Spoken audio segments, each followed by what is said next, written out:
तो राज्यसभा इंतखाबात के लिए वोटिंग जारी है। महाराष्ट्र में राज्यसभा चुनाव पर ओवैसी का चौंकाने वाला फैसला सामने आया। महाविकास आघाड़ी के उम्मीदवारों को वोट करेंगे एआईएमआईएम के अरकान असेंबली।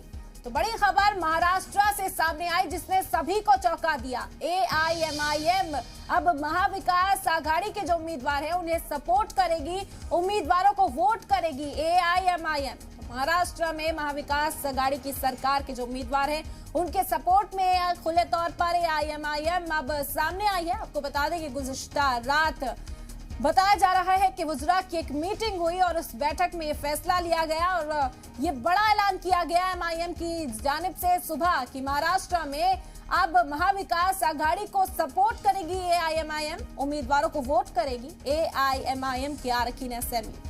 तो सभी को चौंका देने वाली ये खबर महाराष्ट्र से सामने आई। राज्यसभा इंतखाब की वोटिंग जारी थी और इस बीच ये बड़ा ऐलान किया गया जिसके बाद से ही सियासत तेज हो गई है महाराष्ट्र के अंदर। ओवैसी का ये चौंकाने वाला फैसला कि महाविकास आघाड़ी के सपोर्ट में अब एआईएमआईएम के अरकान असेंबली वोट करेगी।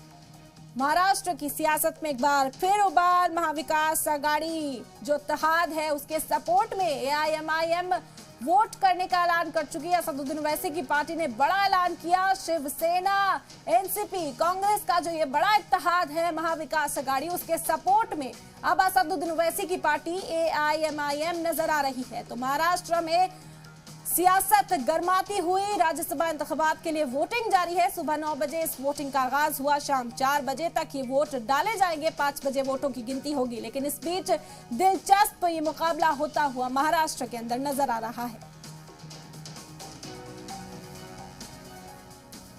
तो महाविकास आघाड़ी के उम्मीदवारों को वोट करेंगे एआईएमआईएम के अरकान असेंबली। मुसलसल इस बात पर चर्चा जारी थी। हालांकि शिवसेना इस बात से पलड़ा झाड़ती हुई नजर आई। कई बार उनसे जब सवाल किया गया, संजय राउत भी इस सवाल को नकारते हुए नजर आए थे। लेकिन राज्यसभा वोटिंग वाले दिन असदुद्दीन ओवैसी की पार्टी की जानिब से बड़ा ऐलान किया गया कि महाविकास आघाड़ी को सपोर्ट किया जाएगा। एआईएमआईएम के जो अरकान असेंबली है वो महाविकास आघाड़ी के उम्मीदवारों के लिए वोट करेंगे, जिसने सभी को चौंका दिया।